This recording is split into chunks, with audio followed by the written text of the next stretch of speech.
Hi, I'm Heather from heatherchristo.com, and today we are making vegan, gluten-free pumpkin waffles with caramelized pears. It doesn't get much better than that.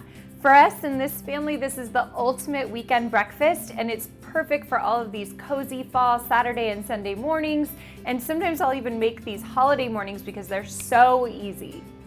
So let's get started. First, I'm gonna make the waffle batter. I've got some gluten-free all-purpose flour right here. And then I'm gonna add some kosher salt, some baking powder. This is a 1/4 cup of sugar. We've got some ground nutmeg. This is ground cinnamon. And then right here we've got some unsweetened coconut milk.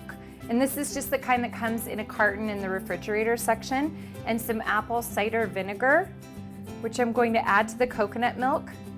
And it will start to curdle and give it a very buttermilky taste. So next we're gonna add pumpkin, just canned unsweetened pumpkin. We're gonna add the unsweetened coconut milk with the vinegar in it. This is melted coconut oil.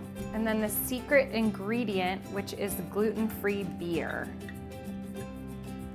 You just wanna whisk this together. The cinnamon and nutmeg smells so good. So I'm gonna let this sit. You can start to see it's getting little air bubbles in it, and that's the beer reacting with the baking powder. Chemistry. We're gonna let that sit and get even more fluffy while the waffle iron's heating and while I make these caramelized pears. So these were 2 ripe pears, which I just kind of thinly sliced, and they're gonna go into some caramel that I'm gonna make. So we've got coconut cream. So this comes in a can.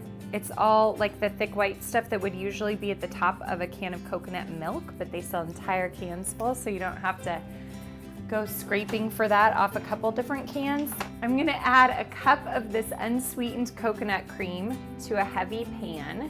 And this caramel I'm gonna make a little differently than the traditional way. I'm gonna get all of the ingredients in here at once and then mix them together as they cook instead of melting the sugar first.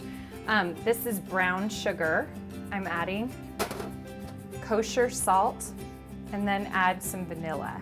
So I'm just gonna whisk all of this together until it's smooth and let it come to a simmer and get all bubbly and a little bit thicker. While the caramel is cooking, I'm gonna make a waffle. And you can see this batter now.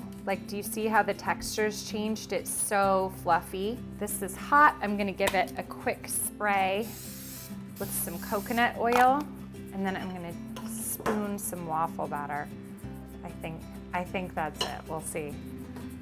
Okay, we'll let that cook until golden and go back to the caramel. So now I'm gonna add these thinly sliced pears to this caramel, which is nice and thick and bubbly. Once the pears are in the pan, you want to stir them so that they're all coated with the caramel, and then let them simmer for a few minutes so they get really tender and the pear juice kind of goes into the caramel and makes a pear caramel. Oh, that one's perfect. Hot.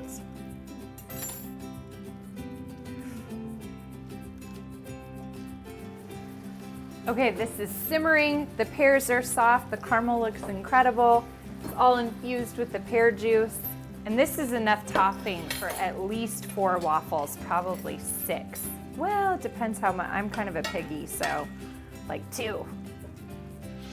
And I'm just gonna spoon these caramelized pears over the waffles. There you go. Pumpkin waffles with caramelized pears, the most delicious fall breakfast you could possibly have, and it was so easy.